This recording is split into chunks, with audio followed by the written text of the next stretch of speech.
There's a specific kind of silence that creeps in when love fades. It's not dramatic, not explosive. It's just quiet, a dull hum that blankets everything. That's what my house had become. We used to laugh. We used to touch. Jessica and I had been married for 8 years, and for the first 6, it felt like we were still dating. The kind of couple that made single friends uncomfortable. We couldn't keep our hands off each other. Morning sex, late-night makeouts, whispered fantasies in the kitchen while dinner burned on the stove. But lately, we barely even looked at each other. It started slowly, the way most things do. I picked up extra shifts at work. She got busier with her freelance clients. Date nights turned into TV nights, which turned into separate rooms and excuses. Somewhere in those routines, the heat died. Not in a crash. In a quiet, stubborn chill. I didn't notice how bad it had gotten until that Tuesday night. I came home late, dropped my bag by the door, and saw her sitting on the edge of the bed in her robe, her face blotchy like she'd been crying. "Hey," I said cautiously, kicking off my shoes. "You okay?" She didn't answer at first, just looked at me with these glassy, unreadable eyes. Then, after what felt like a lifetime, she said it. "I don't think I can do this anymore." That sentence. It was like someone dropped the air out of the room. My chest tightened, and I sat on the edge of the bed, unsure if I was about to get served divorce papers or a breakdown. Neither happened. What came was worse. "I feel invisible," she whispered. "Like I'm just here, taking care of things, carrying the weight, and you're somewhere else." I opened my mouth to argue, to deny it, but nothing came. Because she wasn't wrong. Work had been overwhelming for over a year. I shut down emotionally, like flipping a breaker in my chest. Every fight, every hard conversation, I dodged them like they were landmines. Maybe I thought ignoring it would keep the peace. All it really did was build a wall between us. "I'm not saying I want to leave you," she added quickly. "I love you. I still do. But I feel like I'm disappearing, and I don't want to resent you for it." I reached for her hand, but she pulled away. "I need something," she said. "I need to feel like a woman again. Desired. Seen." Then she said the words I'll never forget. "I'm asking for permission to find myself again. To feel something." I blinked. "What do you mean?" Jessica inhaled shakily. "I want an open marriage." The silence after that wasn't quiet anymore. It was suffocating. "I'm not asking to leave you," she said. "I just want to feel alive. Just for a little while. I need this. And I'm asking you to let me do it without guilt. No questions. No jealousy. Just trust." I couldn't speak. I mean, what the hell do you even say to that? My mind raced. Was I not enough? Was this her way of leaving without leaving? Was she already seeing someone? She answered none of those questions. Just sat there with her robe cinched tight and eyes that dared me to tell her no. And maybe I should have. Maybe I should have fought. Raged. Demanded we fix what was broken together. But I didn't. I nodded. A small, pitiful, wounded nod. "Okay," I said, because I was terrified of losing her. We made rules. Hers, mostly. No talking about it. No details. No questions. No jealousy. And no bringing anyone into the house. This was hers, not ours. That night, I lay awake next to her, listening to the rise and fall of her breath. I wondered if I had just signed away my marriage with that one quiet word. The next morning, she kissed me on the cheek, the kind of kiss you give a relative, not a husband, and left the house with a new energy in her step. I sat at the kitchen table long after she was gone, staring into my coffee like it might give me the answers I didn't have. What the hell had I agreed to? Over the next few weeks, things were strange. Jessica smiled more. She dressed differently. She started going out at night, not dressed like she was grabbing dinner with friends, but like she was on her way to something more. The first time she came home at 2 a.m., she smelled like wine and sex. She didn't say anything, just slipped into the shower. I lay in bed, listening to the water run, imagining hands that weren't mine touching her in ways I hadn't in months. Maybe years. It turned me on and tore me apart at the same time. I didn't ask questions. I stuck to the rules. But I started watching her differently. The curve of her hips when she moved through the house. The subtle glow in her skin. The soft little smiles she gave her phone when she thought I wasn't looking. And somewhere in the quiet ache of that shift, I realized something cruel. She wasn't mine anymore. Not completely. I still loved her. I still wanted her. But now I was a spectator in my own marriage, and that was a special kind of hell. Until Brianna arrived. Jessica's younger sister. Fresh off a breakup. Staying with us for a couple of weeks, she said with that easy, flirty smile she always had. I hadn't seen her in years. She walked into our house like she'd never left. Barefoot, wearing one of Jessica's oversized sweaters and shorts that barely covered anything. She tossed her duffel on the couch and winked at me as she flopped down beside it. "Long time, big brother," she said, voice teasing. "Looks like you've got a full house. And a very interesting arrangement." I raised a brow. She grinned. "Oh, Jess told me everything." And just like that, the house got hotter, louder, riskier. But I'll save that for next time. The first thing I noticed about Brianna was the scent of her perfume. Warm, citrusy, just a little spicy. She hugged Jessica in the foyer like they hadn't seen each other in years, even though it had only been a few months. Then she turned to me, cocked her head, and gave me that same smirk I remembered from the early days of dating Jessica. "Still got that jawline," she said with a playful nudge. "No gray hairs yet." "Impressive." I forced a smile, caught somewhere between amused and disoriented. This wasn't the little sister I remembered. This version of Brianna had grown into her body, all hips and curves, legs that seemed to go on forever. She had this casual sensuality about her, the kind that didn't try to be sexy, just was. She breezed into the house like she belonged there, setting her bag by the stairs, kicking off her boots, and flopping on the couch in one fluid motion. Jessica laughed. "You always make yourself at home. Why change now?" Brianna shot back. "Besides, your house feels more like home than my apartment ever did." They talked on the couch while I lingered by the kitchen island, pretending to check emails. Truth was, I couldn't stop watching her, the way she crossed one leg over the other, how her shirt rode up just enough to expose a sliver of stomach. She caught me glancing once and winked, then turned back to Jessica like nothing had happened. That night, over takeout and cheap red wine, we all sat around the kitchen table. Jessica was glowing, the kind of glow that only came after sex or a really satisfying secret. And Brianna, always observant, wasn't missing a beat. "So," she said, swirling her glass, "you two finally joined the 21st century, huh?" Jessica narrowed her eyes. "Brie, what? I think it's great. Very French of you.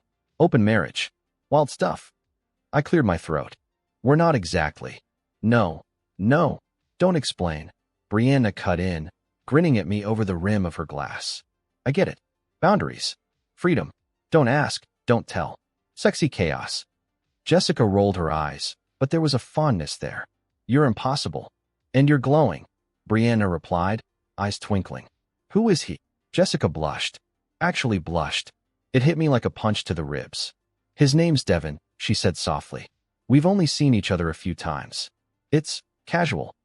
Brianna leaned back in her chair, nodding like a proud big sister. "Casual can be fun, especially if it makes you feel something again." Her words landed in my chest like a slow burn match. Feel something again. That's what Jessica had said to me weeks ago. The exact phrase. And now it was echoing off the lips of the woman who just moved into our home.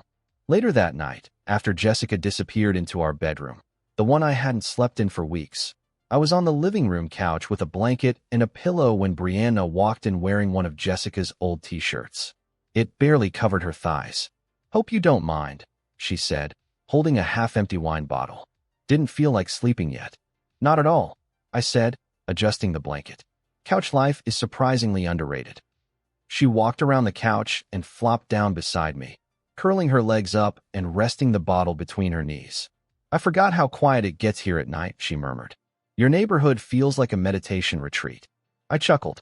"Yeah, it's great for sleep. Not so great for distraction." She turned her head toward me slowly. "You need distraction?" I hesitated, then nodded. "Lately, yeah." She studied me for a moment. "Jessica told me things got a little cold between you two." "That's putting it gently," I said, trying to keep my voice light. "We went from passionate to polite in record time." "I remember when you two used to sneak off at family parties," she said with a smirk. "I caught you once, 4th of July. You thought you were being subtle." I laughed, remembering the cramped laundry room at her parents' house. "Wow, I forgot about that." "I didn't." She looked at me over the top of her glass. "I used to get jealous, actually, watching how much she wanted you. How you looked at her like she was the only woman in the world." There was a pause. Heavy. Intentional. And then she said it, soft but clear. I used to have the biggest crush on you. My chest tightened. Brianna, I'm not trying to cause trouble, she said quickly, leaning back, hands up in mock surrender. I'm just saying, if this new open thing means Jessica gets to feel something again, maybe you should too. I didn't know what to say. My heart thudded hard against my ribs. She stood up, slowly, deliberately, and looked down at me. Dangerous game you two are playing, she said, her voice low. Just don't forget to enjoy it. She walked away, hips swaying just enough to know she meant it.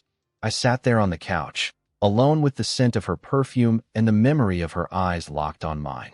Something had shifted, a spark in a powder keg, and I wasn't sure if I was terrified or tempted. Jessica started going out more. At first it was once a week, then twice. By the third week, she had plans 4 out of 7 nights, each time dressing in that deliberately effortless way. Tight jeans, leather boots, a silk blouse that looked innocent until it hugged just the right curve. She never told me where she was going. That was the deal, no questions. But I knew enough to understand it wasn't girls' night or dinner with colleagues. She came home with her lipstick faded and her hair tousled just enough to tell a story without speaking a word. She always kissed me on the cheek before disappearing into our bedroom. A casual, guiltless ritual that stung more than if she had come home and said nothing at all. Me? I stayed home, worked late, watched documentaries I never finished. I cooked enough for 2, then wrapped the leftovers. I drank wine I didn't really enjoy. I told myself I was being mature, supportive, even. This was what she needed. But deep down, I felt hollow. Jessica was glowing, and I was flickering. The person who kept me from completely unraveling? Brianna. She didn't just fill the silence, she dismantled it. Her energy was different from Jessica's. Less poised, more raw. She hummed when she cooked, barefoot in the kitchen, stealing sips of wine and throwing spices in like it was a game. She asked questions, real ones, about work, about my childhood, about music I used to love but hadn't played in years. One Thursday night, Jessica left around 7 p.m. in a rush of perfume and purpose. Brianna leaned against the kitchen island, sipping her drink, wearing a tank top that clung to her body like a second skin. She's got that post-affair glow, she said, teasing but not unkind. I tried to smile. Yeah, I guess it's working for her. Brianna tilted her head. Is it working for you? That question hung in the air for a beat too long. I shrugged. I don't know. I'm trying. She stepped closer, her tone softening. You know, I always thought you were the good guy. Even when we were younger. You had that whole steady hands, quiet strength thing going on. Girls notice that stuff. Even the ones who pretend they don't. I looked at her. She was closer than before, not quite in my space, but within reach. Her eyes were searching mine, like she was looking for a crack in the surface. You're different now, she said. How so? Lonelier, sharper around the edges, but still, good. Her smile curled, slow and knowing. I always liked that about you. Something inside me tugged, something dangerous. That night, we made dinner together, pasta with too much garlic and bread we forgot in the oven. We ate on the couch, barefoot, watching some indie movie with subtitles we barely followed. Around the second glass of wine, her legs brushed mine. Neither of us moved. By the time the credits rolled, the tension between us was unbearable. This slow, aching pulse that made my skin feel tight. She stood to collect the dishes, but paused behind me, resting her hand briefly on my shoulder. Just a touch, but it lingered. And then her fingers curled, not possessive, but intimate. I didn't breathe. You know, she said, her voice barely audible. When I was 19, I told Jessica I had a thing for you. I turned slightly, looking up at her. She told me. She laughed it off, Brianna continued. Said it was just a phase. But it wasn't. I swallowed hard. Why are you telling me this? She leaned down, close enough that I could feel her breath on my neck. Because this might be my only chance. Then she was gone, back to the kitchen with dishes in hand and silence in her wake. That night, I couldn't sleep. I lay in the guest room, the ceiling fan slicing the dark above me, Brianna's words repeating over and over in my head. This might be my only chance. She wasn't wrong. Everything about our house was tilting. Jessica was drifting further into the arms of someone new. And here was Brianna, young, radiant, burning quietly just feet away from me. And the worst part? It wasn't just about sex. It was about being seen. The next morning, I found Brianna in the kitchen, hair tied up messily, sipping coffee in one of my old t-shirts she must have found in the laundry room. She looked up and smiled, warm, unbothered. "Morning," she said, like nothing had happened. I nodded. "Morning." She turned back to the coffee pot, casually asking, "What's your plan for tonight?" "Probably the same," I said. "Dinner, couch, background noise." She looked at me over her shoulder. "Maybe I'll join you. I kind of like last night." And just like that, a new routine began. One Jessica never noticed, and one I was growing far too comfortable with. I wish I could say it happened suddenly, that there was some reckless moment of passion that neither of us saw coming. But the truth is, it was slow. It simmered. The nights together on the couch turned into long, lazy evenings. We stopped pretending the touches were accidental. She'd throw her legs across my lap during movies. Our conversations dipped into dangerous territory, favorite places to be kissed, stories from past lovers, confessions meant for whispering in the dark. Jessica never seemed to notice. Or if she did, she didn't care. She was practically living at Devin's apartment by then. The rules we agreed on? No jealousy, no questions. They'd morphed into something colder. It felt less like an agreement and more like an erasure. One night, Brianna and I opened a second bottle of red after dinner. It was a Thursday. Jessica had texted an hour earlier, staying over again. "Don't wait up." I didn't. Brianna sat on the countertop, barefoot, sipping wine while I loaded the dishwasher. Her shirt slid off one shoulder, and she made no effort to fix it. "You always clean up so carefully," she said, watching me. "Like you're trying to keep something in order." "Habit," I muttered. "Some things are easier to control than others." She cocked her head. "You feel out of control?" I didn't answer. Instead, I grabbed my glass and leaned back against the counter across from her. She watched me in silence, then hopped down from the counter, walking slowly until we were inches apart. She plucked the wine glass from my hand and set it aside. "You know what I keep thinking about?" she asked. "What?" "That night you kissed Jessica against the fridge. Thanksgiving. Years ago." I blinked. "You remember that?" "Of course. I walked in, and you didn't even notice me. You had her pressed up against the door like the world was ending." I chuckled, half embarrassed. "She used to love that."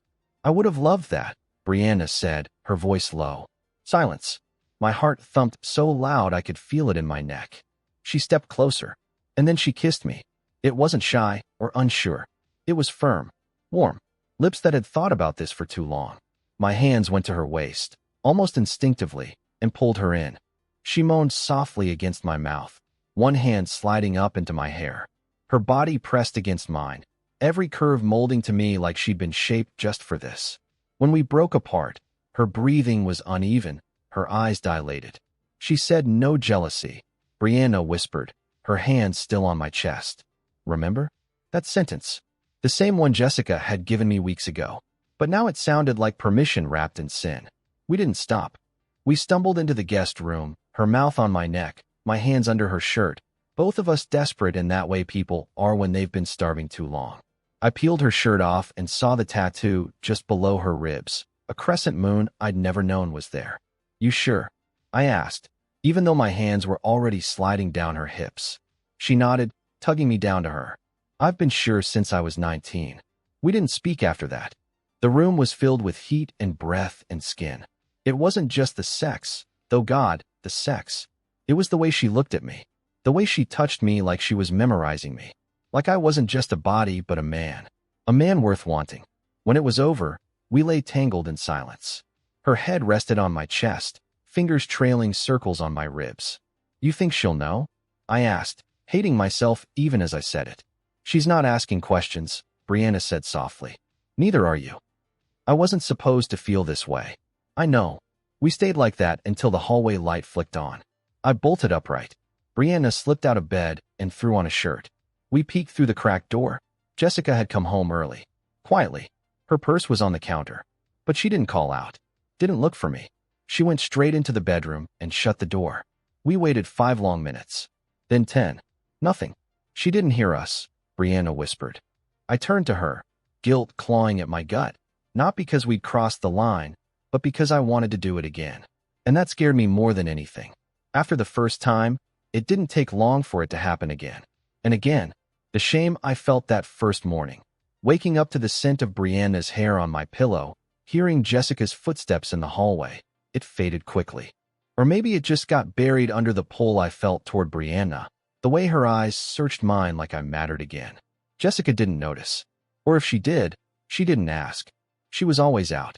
She had fully given herself over to her affair. The glow that used to be mine was now someone else's reward. She came home late and left early, smelling of his cologne, her cheeks flushed from laughter I hadn't caused. Meanwhile, I was building something else. Something secret.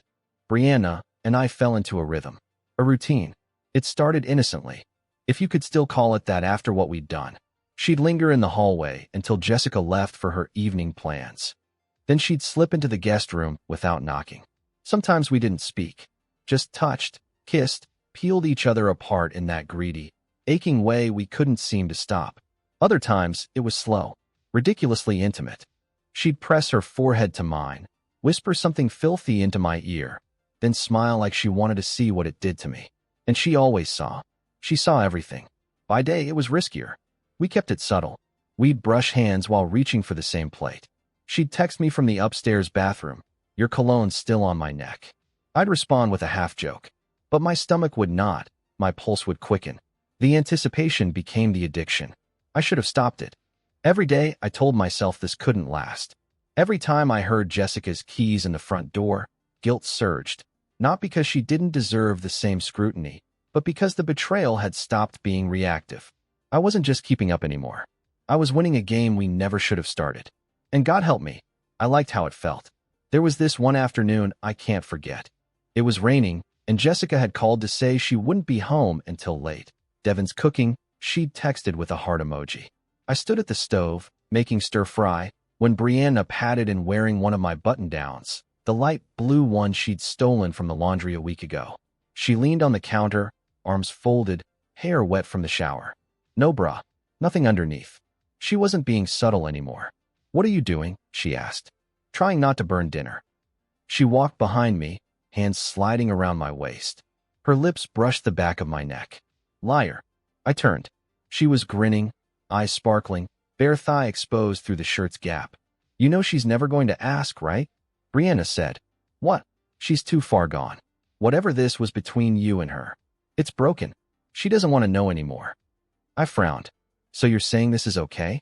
"I'm saying maybe it's not wrong." Her hands moved lower. My jaw clenched. We didn't make it to dinner. She wrapped herself around me right there, up against the counter, panting into my ear like she'd been waiting all day for this, and maybe she had. Her body felt like the only real thing I had left. And afterward, we just stood there, breathing hard, the stove still ticking. The scent of garlic burned in the air. Neither of us cared. Later that week, I caught myself scrolling through photos on my phone, old ones of Jessica and me. Beach trips, dinner parties. That weekend in Austin when we couldn't keep our hands off each other for more than 5 minutes. Back when her eyes still followed me across a room. Now, they barely met mine. I looked over at Brianna, sleeping in my bed, Jessica's bed, curled on her side, my shirt slipping off her shoulder. She looked peaceful, like she belonged there. That's when the fear kicked in. This couldn't last. Jessica might have set the rules, but eventually someone always breaks them. And when she found out, not if, but when, it wouldn't matter what we'd agreed on. It would destroy everything. But I didn't stop. I couldn't. I was addicted, not just to the sex, not just to the thrill of sneaking around. I was addicted to being wanted. And that feeling, after being invisible for so long, was harder to quit than anything I'd ever known. It was a Thursday when things shifted. Jessica came home earlier than usual. Not early enough to catch anything, but just early enough to notice that something was off. I was in the kitchen, plating dinner. Brianna had disappeared upstairs 5 minutes before, barefoot and braless, wearing an oversized sweater that probably looked too cozy for late summer. There was a half-empty bottle of Pinot Noir on the counter and 2 used wine glasses in the sink. Careless, stupid details we used to be more careful about. Jessica walked in quietly. She looked around, slow, deliberate. "Smells good," she said, setting her keys down. "What is it?" "Salmon," I replied, trying to sound casual. "Wasn't sure if you'd be home." She glanced at the 2 plates. "Someone joining you?" I shrugged. Brianna said she might come down. Jessica nodded slowly, then moved to the sink. Her fingers ran over the rim of the second glass.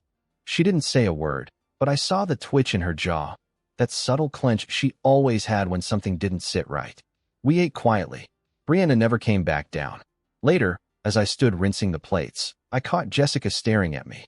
Not angry, not suspicious, just cold. "You've been different lately," she said. Distracted.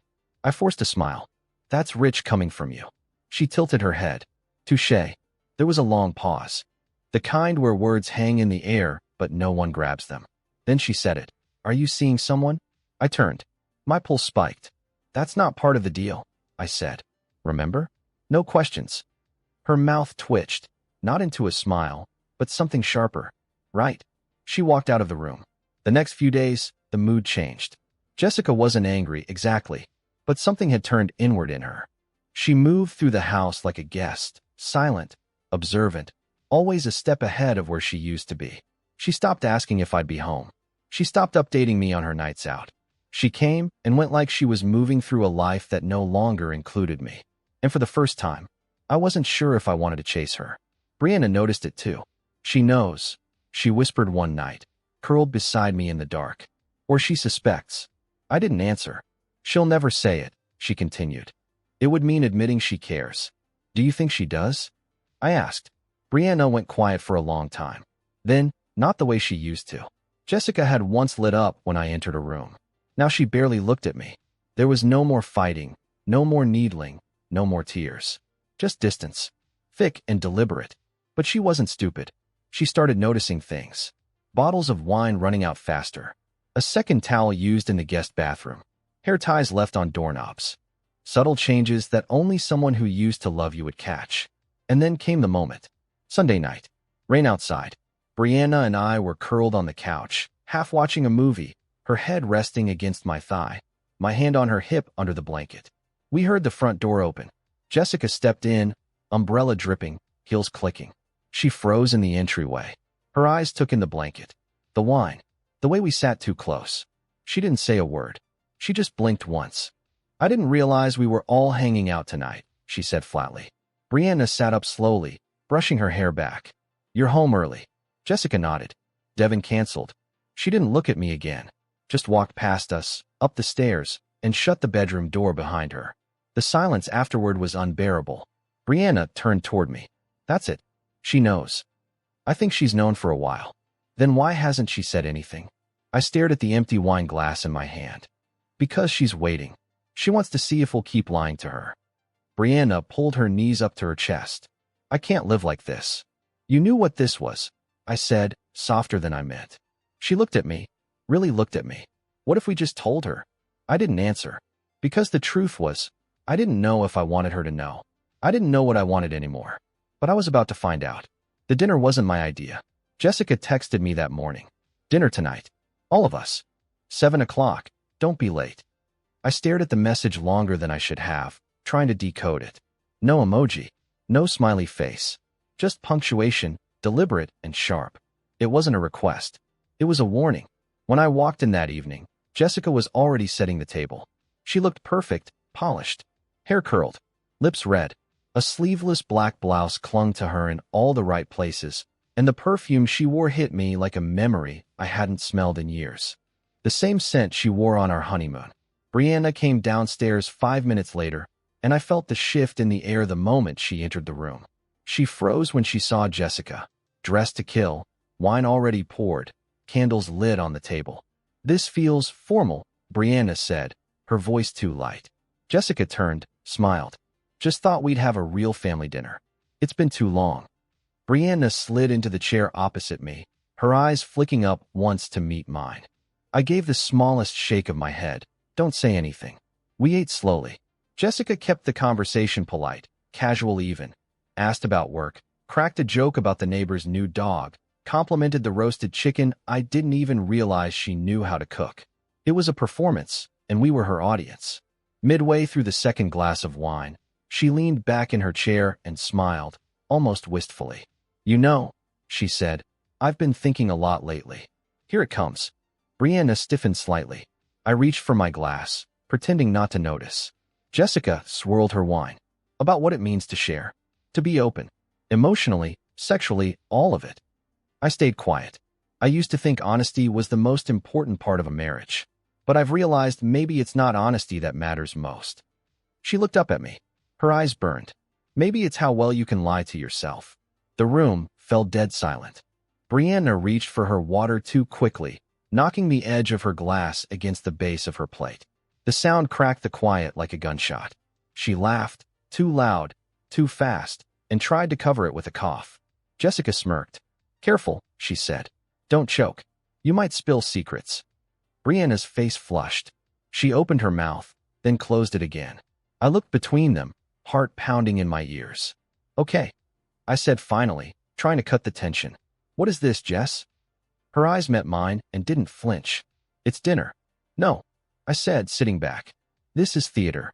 Brianna was still, frozen, like if she didn't move, none of it would be real. Jessica took a long sip of wine, then set her glass down with a quiet clink. "I just think," she said, her voice syrupy and slow, "that if we're going to be so open, maybe it's time we all shared a bit more about who we've been seeing." She looked at Brianna then, not with anger, but with something worse. Pity.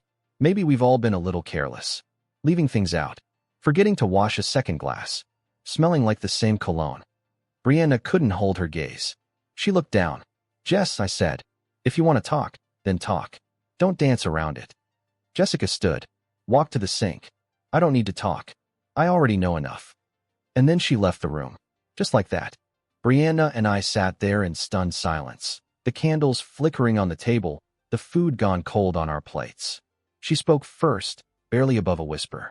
That was her way of saying she knows, right? I nodded. "Yeah." She didn't scream. "No." She didn't ask questions. "No." Brianna's voice cracked. "That's worse." I leaned forward, elbows on the table, burying my face in my hands. Because she was right.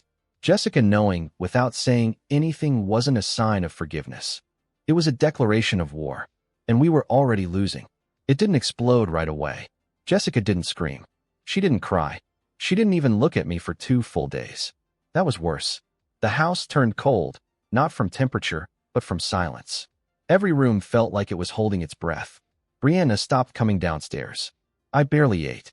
Jessica still moved through the house, calm and contained. But her footsteps felt louder, her glances sharper, her silence full of weight. When it finally broke, it was because of a coffee mug. It was Sunday morning. I was in the kitchen, half awake, fumbling with the French press when she came in. Her hair was up, her robe loosely tied, her expression unreadable. She pulled a mug from the cabinet, one of the ones we got on our anniversary trip to Charleston, the one with the lighthouse. She used to call it her favorite. She stared at it in her hands, then said without looking up, "How long?" I didn't answer right away. Jessica turned, mug still in hand. Her voice dropped lower. "How long?" I swallowed. "A few weeks." She let out a breath, not a gasp, not a cry. A breath, like she'd been holding it for far too long. With Brianna. I nodded once. "Yes." She laughed. Short. Bitter. "God, I was hoping you'd lie. Just a little." "I promised not to lie to you." She slammed the mug down on the counter. It cracked, not broken, but damaged. A thin spiderweb of ceramic split down the handle.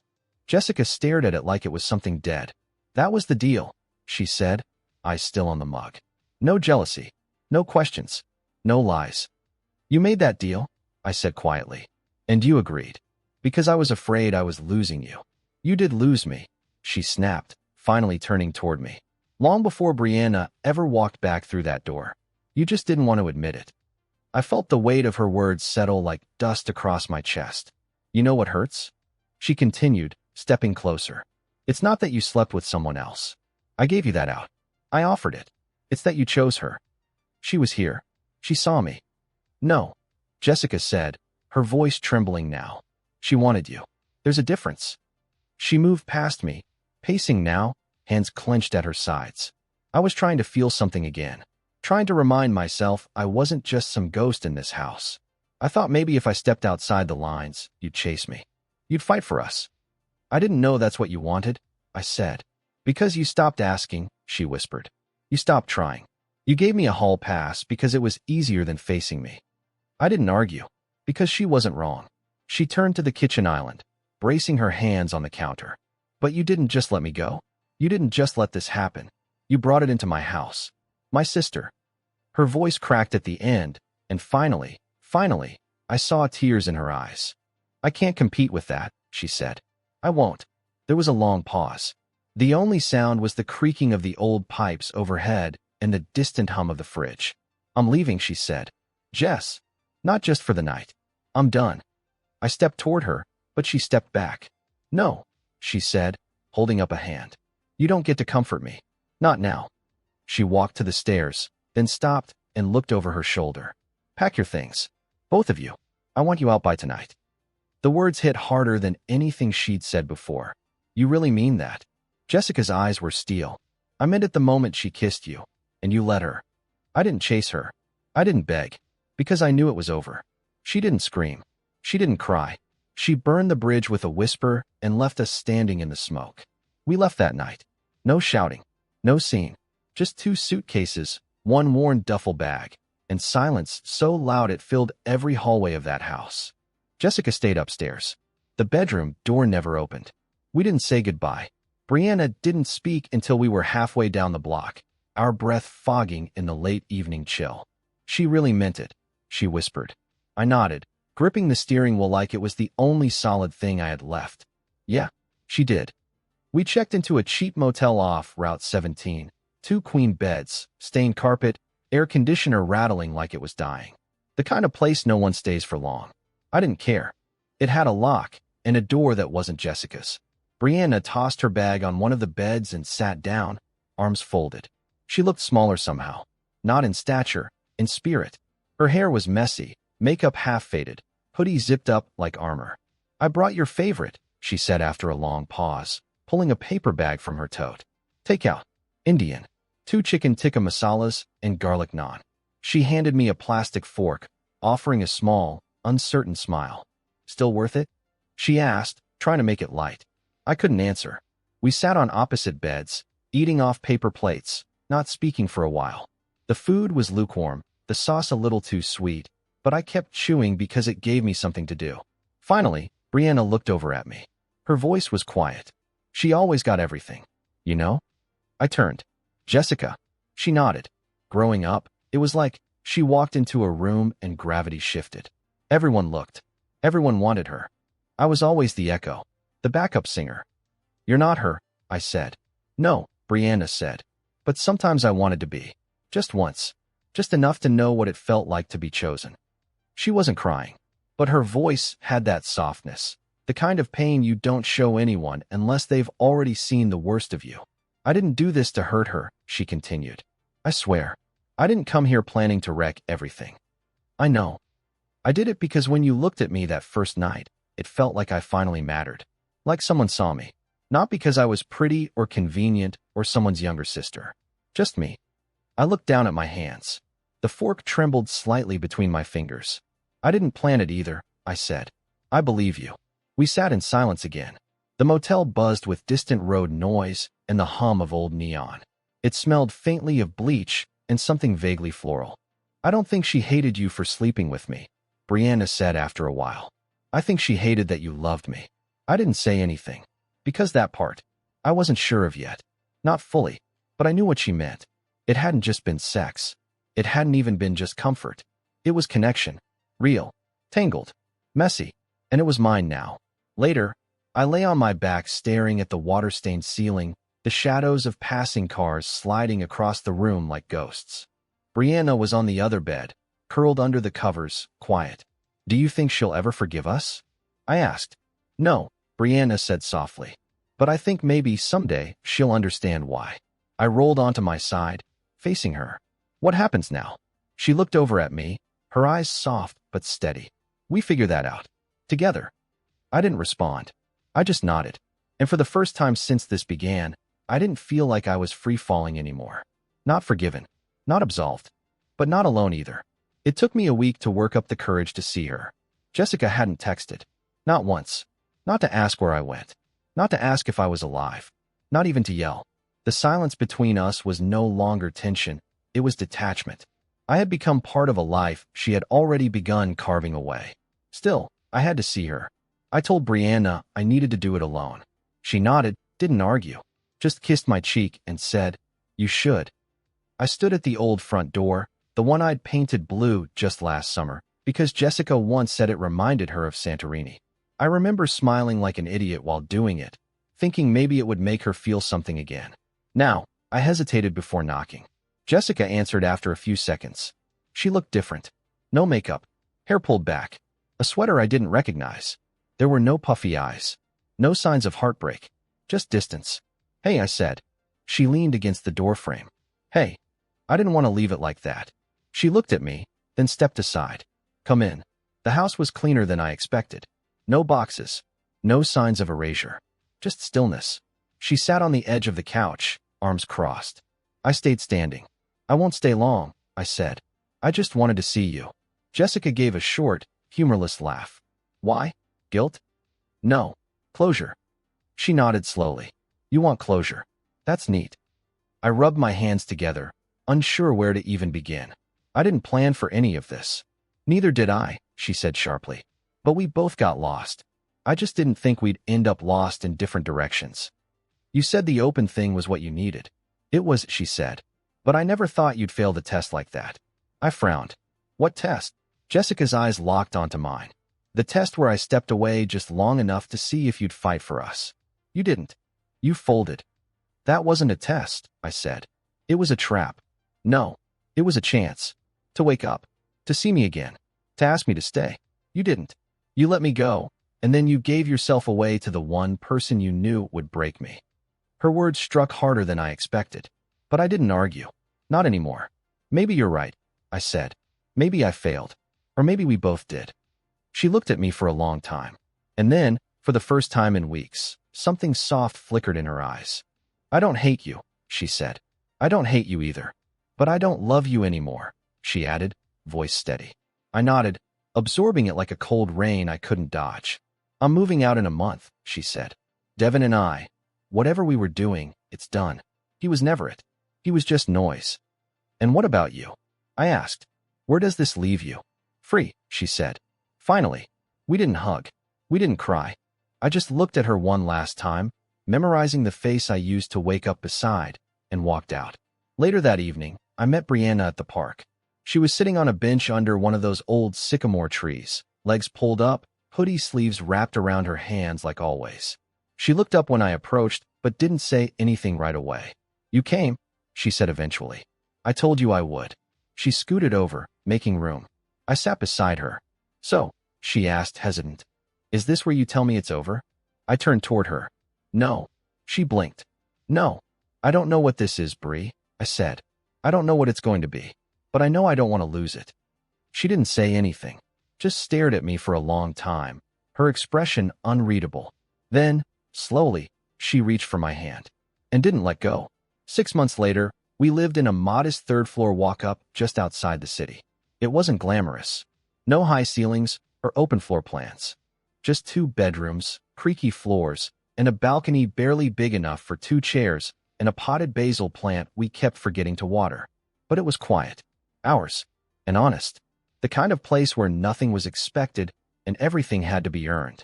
The first month was awkward. I won't pretend otherwise. There were days we barely spoke, just moved around each other like we were waiting for something to go wrong. I'd catch her watching me when she thought I wasn't looking, like she was wondering if I'd bolt, like she expected to be left behind again. But I didn't run, and she didn't retreat. Instead, we leaned in slowly. We went to therapy, separately at first, then together. It wasn't easy. There were sessions where I sat in silence, ashamed of everything I'd let rot, and others where Brianna cried not about Jessica, but about herself, about growing up in the shadow of a sister who never had to fight to be seen. There was no quick healing, no grand moment of forgiveness, just hours and hours of truth. The sex became different too. It wasn't just stolen anymore. It wasn't hungry, desperate, driven by guilt or fear of being caught. It became slow, curious, sometimes messy, sometimes quiet, sometimes so intense I had to stop and ask myself how the hell I'd ever gone so long without truly being touched. We didn't make promises we couldn't keep, but we did make one pact. No pretending, no performances, no silence. We wrote it on a sticky note and slapped it on the fridge. Every time one of us walked into the kitchen, it was there, daring us to live by it. One night, we were making dinner. If you could call takeout dumplings and reheated soup dinner. I was standing at the stove, spoon in hand, shirtless because the AC had gone out again, when she walked up behind me and wrapped her arms around my waist. She rested her chin on my shoulder. "Still think I was just a rebound?" she asked, teasing. I chuckled. "You were never a rebound." "Oh, really?" I turned to face her, brushing a strand of hair from her face. "You were just waiting for me to wake up." Her eyes softened, and she smiled in that way she always did when she was about to say something inappropriate and meaningful at the same time. "Then it's your turn to cook next time," she said. We clinked glasses, mine full of cheap red, hers of sparkling water because she was taking a break. Not pregnant, not trying, just careful. And in that moment, there was no Jessica, no past, just a woman who had once felt invisible, and a man who had once watched the love of his life walk away. Both of us broken in our own ways, but somehow together, less so. That night, after dinner, we lay on the couch, legs tangled, the window cracked open to the sounds of the city, distant traffic, a neighbor's music leaking through paper-thin walls. "I still think about her sometimes," I said quietly. "I know," Brianna said. "Me too. I don't regret it," I added. "What we did, how it started." "I don't either," she whispered, "because it got me here." She kissed me, slow and soft. There were no more games. No more pretending to be something we weren't. We were what was left after everything burned down. And somehow, what remained was real.